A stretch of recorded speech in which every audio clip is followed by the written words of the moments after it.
Thank you so much, Libby, and thank you for doing such a great, you changed my intro. I didn't use the word incredible wife, but you are right, she definitely is. So thank you all for being here and allowing me to speak about what I absolutely love, and that is all things culture. Rather than talking about myself, I want to talk about what I do and actually get a little practice in and allow you to start activating some of the tools that we use with our clients.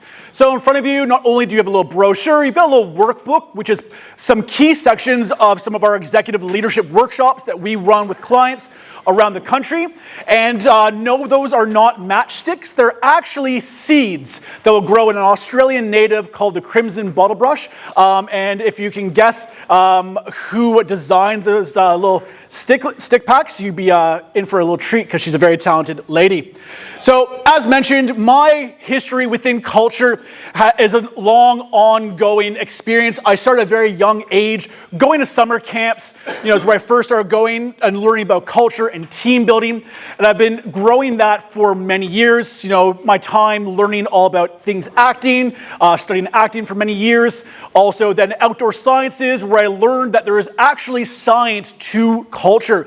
And so you can see my journey there, and it's led me to working with industries across Australia, Rio Tinto, for example, over in Perth, Termi ProShield locally here as well. A little shout out for the team there. Adobe and many other clients who are driven to build a positive culture.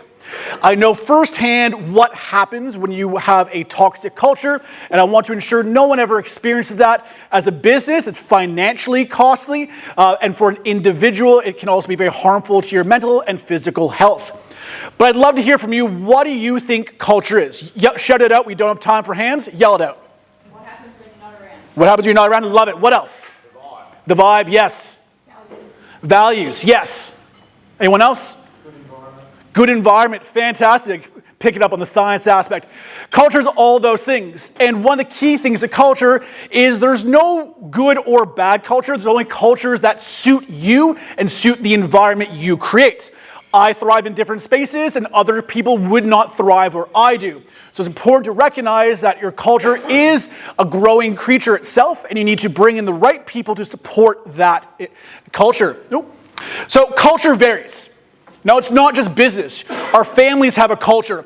Our societal cultures, our faith culture, sport, workplace, they're all different cultures. And for many of us, there's common threads within all those different groups. However, each one of those groups has its own different vibe or environment. So it's important to recognize as leaders that this is always important for us. Even if you're a solo entrepreneur, there's actually culture within your space as well.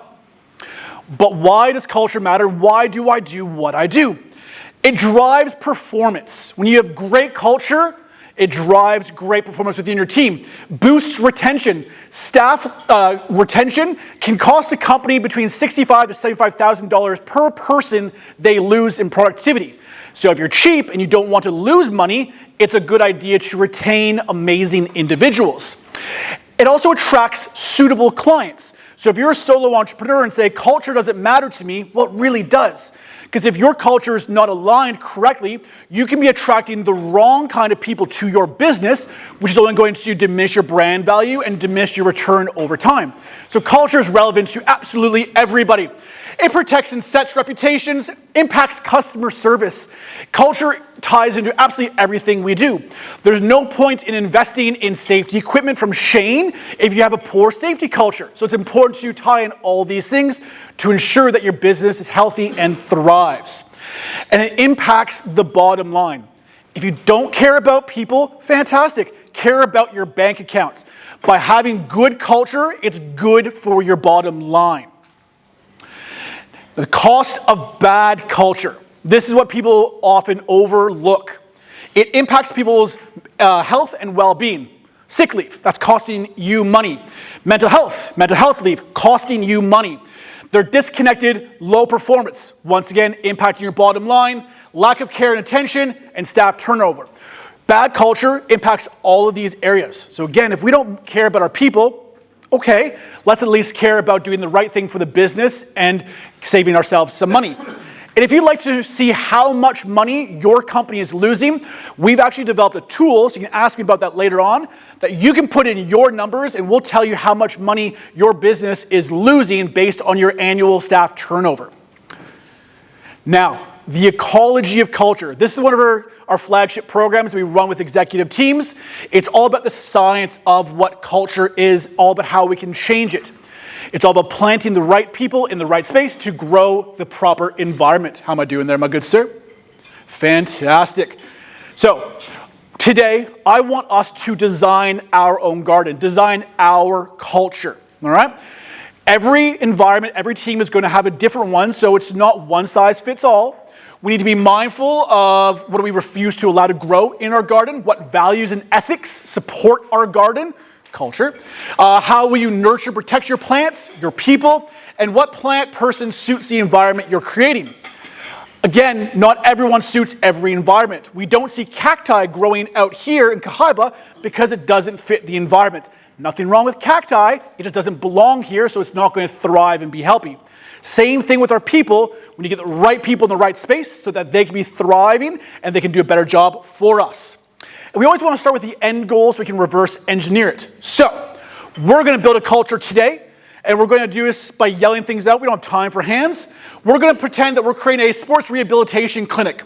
So, in 5 to 8 years, what should the culture be of our sports clinic? Shout it out. Diet.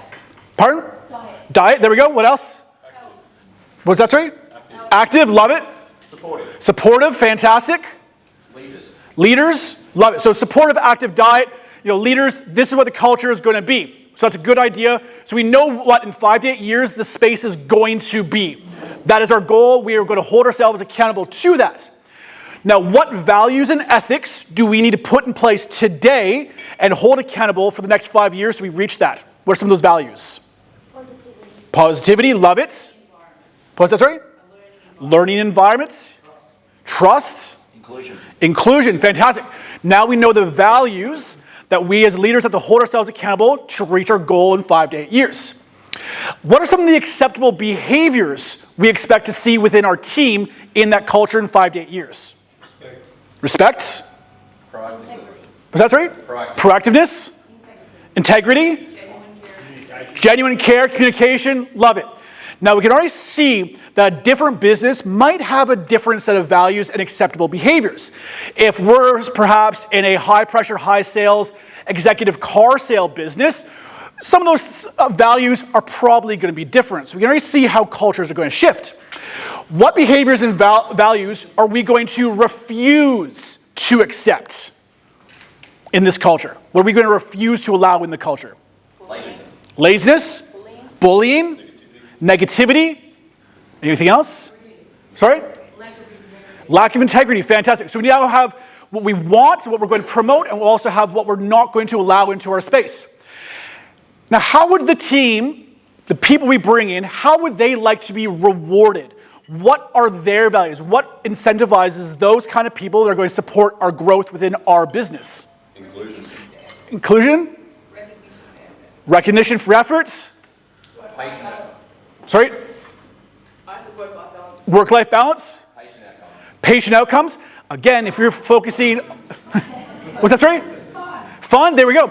Again, if we're looking at like a high-pressured, executive car sales, perhaps, Porsche, Peter Borg, they're probably going to be more incentivized by money. So again, different values, so we know who we're attracting. So knowing all this information, what kind of person are we going to invite into our space? We know the values. What kind of person will we look to hire? People that fit that match. People that fit that match. Exactly. That's a simple answer. We know who we need to attract, and we also know what we're not going to allow into our space. Within your workbooks, I've actually given you this breakdown of this activity so you can actually take it and relate it back to your workplace itself. You can put in what you want your culture to be within the next 5 to 8 years, and you can start making those changes. You can identify who you're going to plant, the people, the toxicity you're going to remove, what you're going to protect your people from to ensure you're going to meet your goals and outcomes. This is what we do with the executive teams around Australia to help them shape their culture to get the right people in the right environment. Ensuring you have the right people in the right space is how we thrive in business.